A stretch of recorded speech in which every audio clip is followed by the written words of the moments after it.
Ross Taylor couldn't see at night or when the clouds were in. Eventually, he had to see an eye specialist who would fix his eyesight. In the 2 years before the change, he still averaged more than 50 in international cricket. The top level of batting talent can basically see in the dark. That is who we are talking about in our new book, The Art of Batting. Head over and order your copy today. This video is brought to you by our supporters on Patreon. If you want to be part of the community that makes content like this, head over now. Hello and welcome to our third innings podcast for today. We are going to be talking about Pakistan's,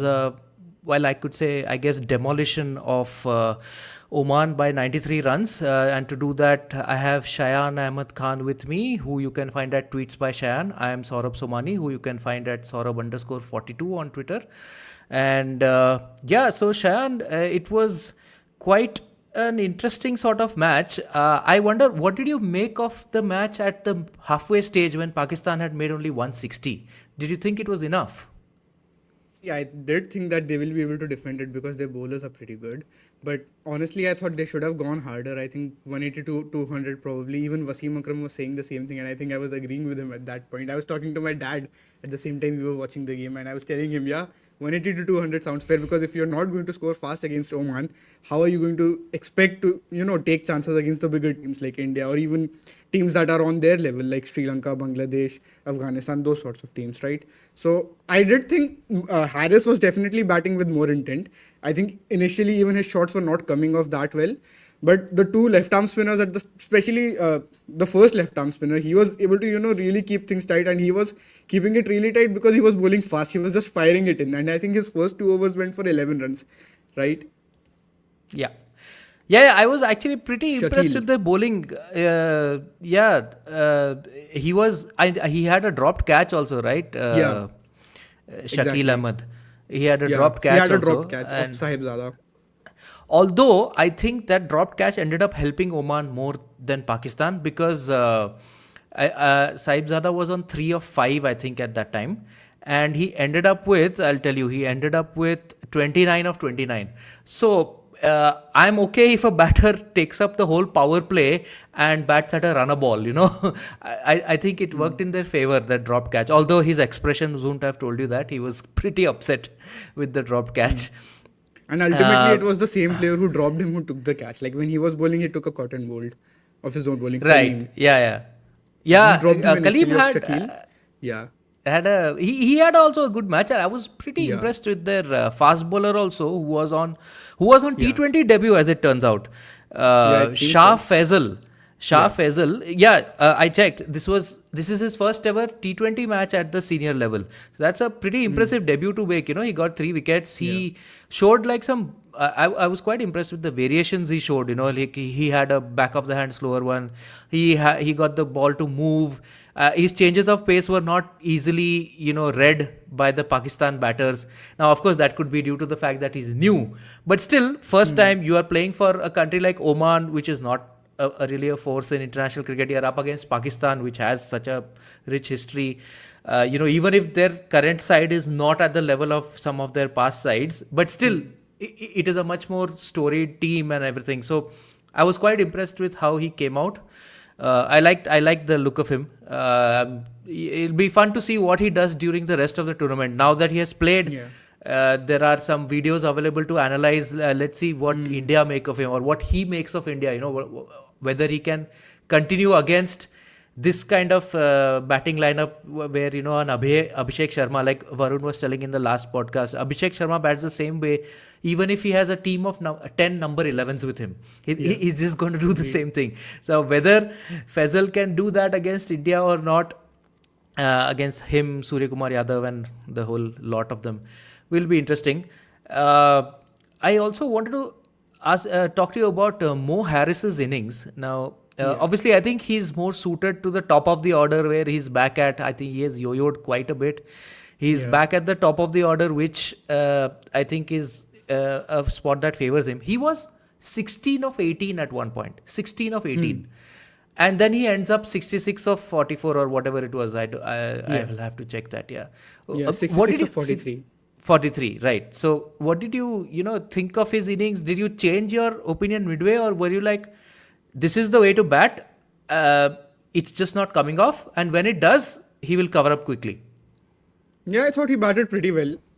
As I said initially, he was taking those chances, but those shots were not really coming off too well. Although I think it was really that sixth over when he starts hitting those boundaries of Kaleem where he really gets going, and then through the whole middle overs period he was really good. And I think he targets this one zone in particular. It was that mid wicket zone where he makes a huge chunk of his runs. So even if we go back now, 48 of his 66 runs were on the onside, and 34 of those were in the mid wicket region. So more than half of your runs were from one region. So I think in that sense he had a clear game plan probably, but I think if you're going to be that limited, that may not always be ideal. But I think for this specific innings, I think he was easily their best batter, and he definitely looked like someone who gave them that momentum, that much required momentum when they were struggling early on, when they were not scoring very fast, to be honest.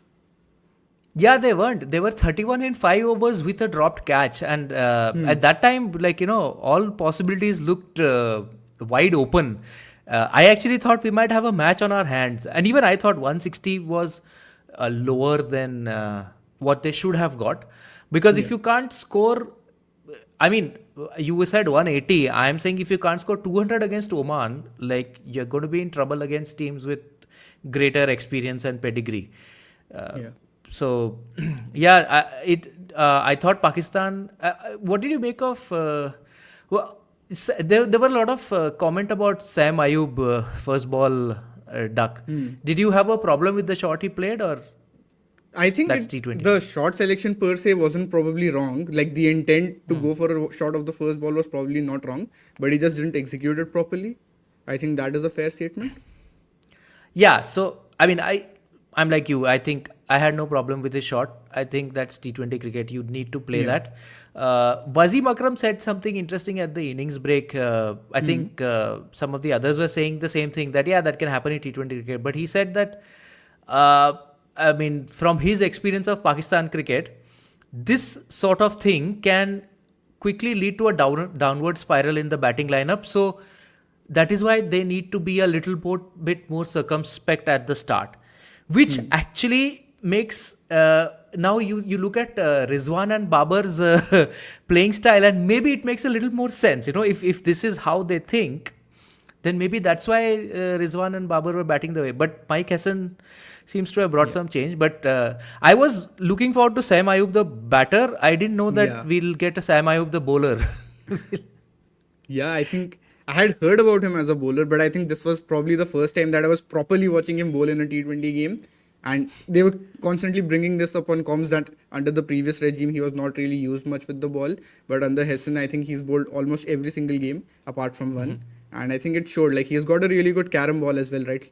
Immediately, first ball he comes on and he has an impact. He gets the wicket of Jitendra, I think, who was the captain.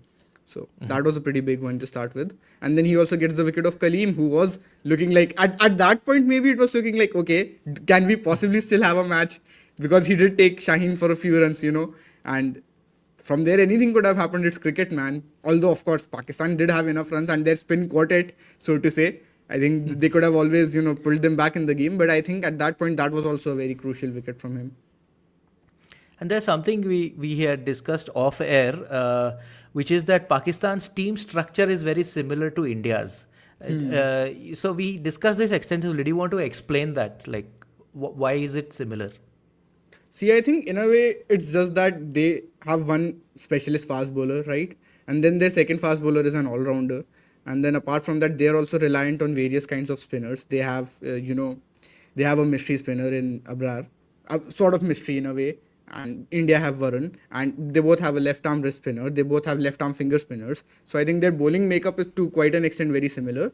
But of course, India is at a much higher level in every single domain if we tick the boxes. And I think sort of similar with the bat, I would say, not to that much of an extent. But even India have a lot of batters who could potentially bat in the top 3, right? Like, if we talk about it in theory, each of India's top 5 batters who were picked in the previous game, they can all bat in the top 3 if required. Even Tilak can. Surya, we all know what he can do at number 3, but he's also good at number 4, right? And same thing with Gill, Abhishek and Samson. All of them like ideally suited to bat in the top 3. But I think with Pakistan it's even more extreme because see 5 of their guys in fact are openers. Each of their top 5 batters are openers. Even Hassan Nawaz, who's just come in, I think I was looking up his stats and even he has mostly been an opener. Then if we go to Salman Ali Agha, their captain, he is also mostly batted at number 3, number 4 in T20 cricket. So I don't really understand like why they've ended up with this sort of a team, but okay. Just an aside on Salman Ali Agha, I think his match today really makes you rethink whether cricket is a team game or an individual game. His team has just won by 93 runs, but his only moment of involvement in the match was a juicy full toss outside off, which he could have hit anywhere. I mean, from Dubai, he could have sent it to Sharjah or to Abu Dhabi, and he ended up picking the fielder at mid-wicket. That's just this is the worst, one of the worst ways to get out, and at a very bad moment. I mean, it was his first ball, so that meant Pakistan have lost 2 wickets in a row, which I think hampered their eventual death overs finishing, because after their slow start they looked like they had picked up pace and they looked like 180 was within target. With something special, 200 also could be achieved, but then they ended up at 160 because they lost those 2 wickets there and then another couple later, and then they just never could kick on. But yeah, of all those wickets lost, Salman Ali Agha's would have hurt them and him the most, what did you make of Hassan Nawaz? Mohammad Nawaz, of course, he had a good day, I think, with bat and ball. Hassan Nawaz, he was talked up a lot, before this match, and he was in good nick, everything. But it didn't quite come off. It almost... So what I felt was that it was almost, like the Mo Harris innings, but without the Mo Harris... flipping around to start finding the gaps and timing the ball. Possibly. Like I didn't think he was trying to block or anything. He was sort of going for his shots, but he was just not getting them away at all. Yeah, I think because even on the comms they were praising him for the way he plays spin, I think in particular, and I think even Sanjay Manjrekar was talking about some technical aspects of his game, that he doesn't look very rushed, I think, I'm very vaguely remembering it, but I think he was, and at that point he was batting at 4 of 10. So I was like, okay.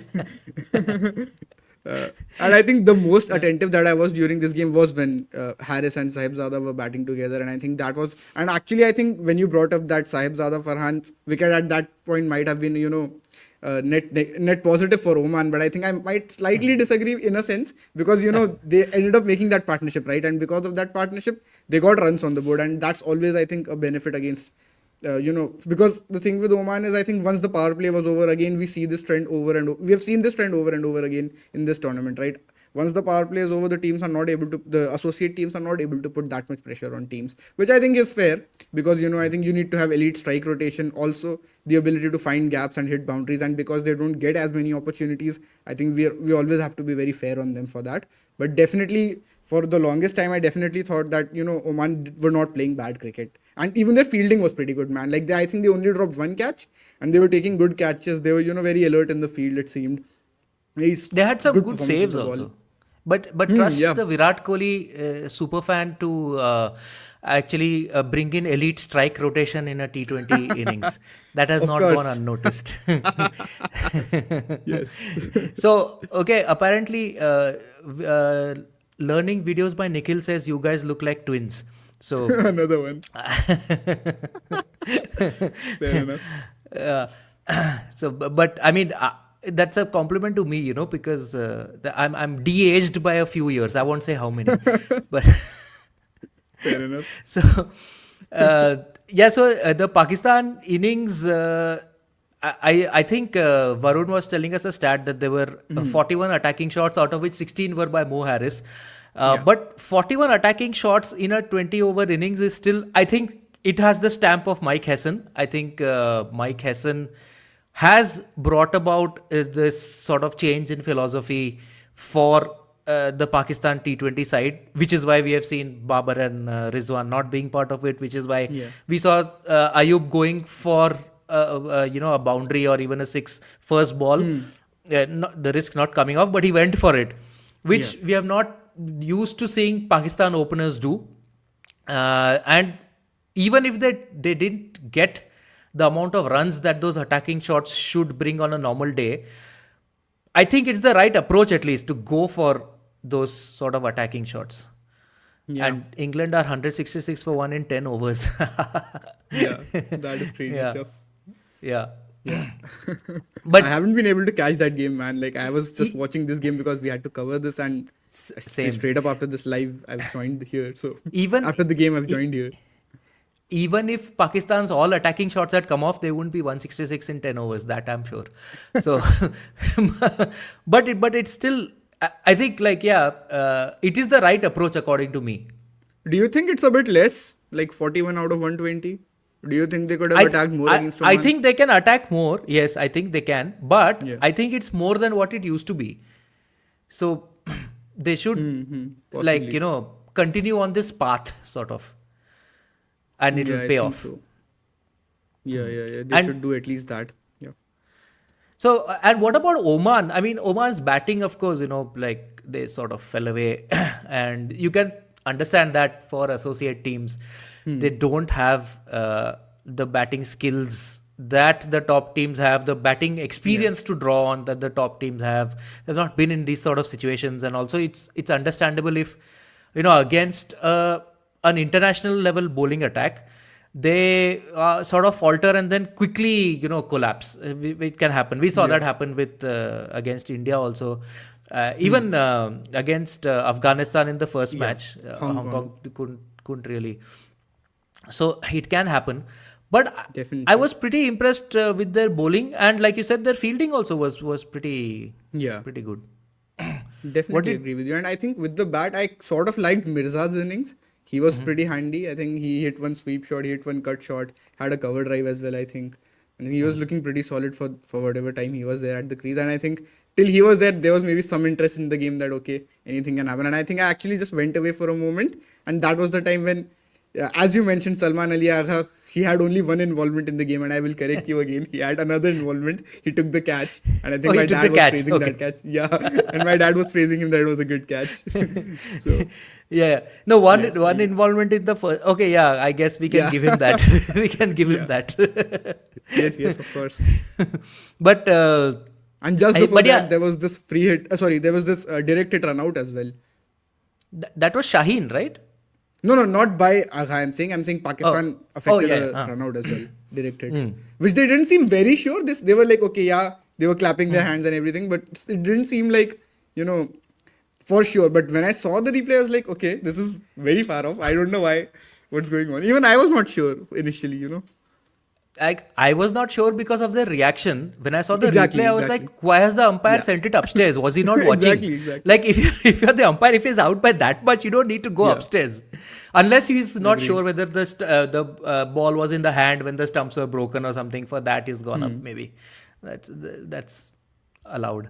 But yeah, so, what can Oman expect? What should they look for going forward for the rest of their games in this Asia Cup?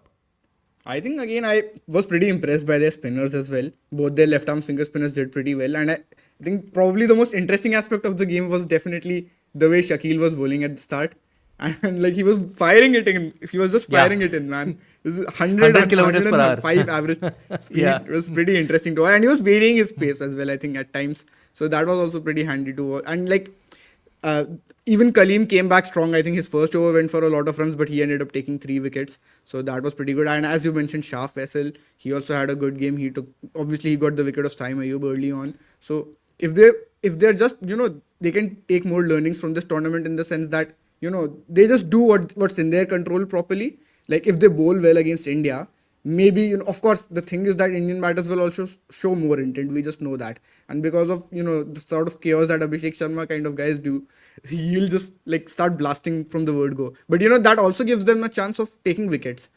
So maybe, who knows what's going to happen in cricket. But I think, I actually didn't think their performance was too bad with the ball. But yes, with the bat, I think definitely there's more scope for improvement. And let's see what happens there. I'm going to take a wild guess and say that even though who knows what's going to happen in cricket, India are going to win that pretty handily. That, of course. Yeah. But Yeah, so I think we have discussed all that there is to discuss about this game, unless you have some other final closing thoughts on what Pakistan can do better or Oman should do. I think it's going to come down to what combination they're going to go against India. Do they bring in Harris Roth for another spinner, or do they bring him in for Fahim Ashraf? I think against India it does probably make sense to bring in Harris Roth for Fahim Ashraf, because I'm not really sure what you're going to do with all that batting depth. Like, I get it as a tactic, but in this team when you already have so many batters, you probably need to shore up your bowling more. And I was telling the same thing to Behram as well when we were doing the preview, that against India, I think your best chance is taking early wickets, so you need to have more bowling strength. And the thing is, Saim Ayub has worked out pretty well so far for them in the power play, but against India again, it's the same thing. Like, Abhishek is just ruthless against spin, man. He is just going to blast these bowlers around. Like, he will not even care about anything. As Varun says, 10 number 11s, it will not matter to him. The way he plays, it will remain the same. Whether he's successful or not, that's another thing, but he will play that way. And then it's the same thing with Gill, I think, in a way that he's pretty good against spin. Of course, nowhere close to as ruthless as Abhishek, but if you give him spin in the power play, I think even he will take his chances, and, you know, with only 2 fielders out, they can easily maximize that. And I think because of that, Pakistan have to ponder a bit. They have to think, okay, how are they going to do this? And again, it's going to come down to how they, because of all these openers and top order batters that they have in their top 6, top 5, top 6, I would say. Yes, their top 6 is full of 5 openers and 1 number 3, number 4. So how they are going to manage the entry points in that match against India, I think that will be very critical.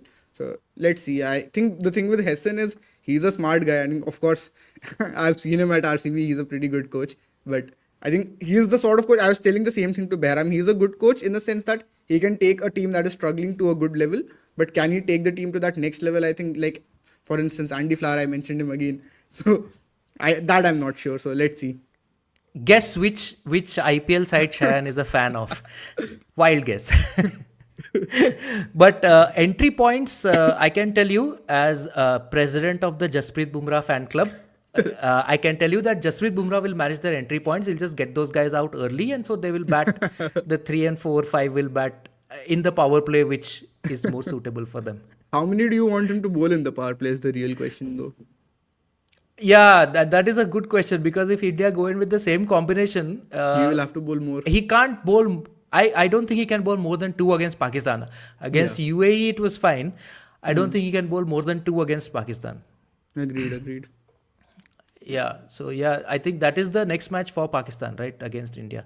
Yeah, because tomorrow is the Bangladesh-Sri Lanka game. Tomorrow is that's going to be the Nagin Derby, you guys should definitely tune in for that. That is the actual real rivalry, which has a lot more needle and all than the India-Pakistan matches almost. Yeah.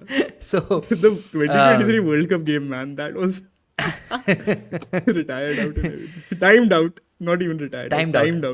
Yeah. Hilarious. And I think Angelo Matthews was done dirty with that, because the reason he didn't bring out a helmet is because they had a spinner bowling, and then they changed it to a fast bowler, so he called for a helmet, and then he got timed out. You know, that's not on, man. I think the umpire should have given him that margin for the helmet. I think so. Fair enough.